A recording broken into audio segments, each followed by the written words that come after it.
ગુજરાતમાં દારૂબંધી માત્ર કાગળ પર હોય તેવું લાગી રહ્યું છે, કારણ કે રોજબરોજ પોલીસના હાથે લાખો રૂપિયાનો વિદેશી દારૂ ઝડપાઈ રહ્યો છે। આવા જ એક કિસ્સામાં દિયોદર પોલીસે ગુરુવારે વહેલી સવારે બાતમીના આધારે નવાપુરા નજીક વોચ ગોઠવીને રાજસ્થાનથી ગુજરાતમાં ગેરકાયદેસર રીતે દારૂ ભરીને આવતી એક ક્રેટા ગાડીને ઝડપી પાડી હતી।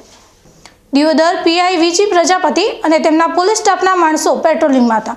તે દરમિયાન તેમને ખાનગી બાતમી મળી હતી કે લાખણી તરફથી એક સફેદ કલરની ક્રેટા ગાડી ગેરકાયદેસર વિદેશી દારૂ ભરીને શિવરી તરફ જવાની છે। આ બાતમીના આધારે પોલીસે દિયોદરના નવાપુરા પાસે તુરંત જ વોચ ગોઠવી હતી અને શંકાસ્પદ ગાડીને પકડી લીધી હતી।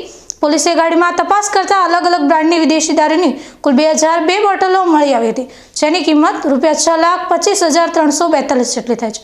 પોલીસે દારૂ અને ક્રેટા ગાડી મળીને કુલ ₹6,28,342નો મુદ્દામાલ કબજે લીધો હતો। દારૂ ઘુસાડનાર આરોપી રાજસ્થાનના જાલોર જિલ્લાના સાંચોર તાલુકાના અચલપુર ગામના અશોક નાનજી રબારીને પોલીસે ઝડપી પાડીને તેની વિરુદ્ધ કાયદેસરની કાર્યવાહી હાથ ધરી છે। દિયોદરે પોલીસે દારૂનો મોટો જથ્થો ઝડપી લેતા દારૂનું વેચાણ કરતા બુટલેગરોમાં ભારે ફફડાટ ફેલાઈ ગયો છે।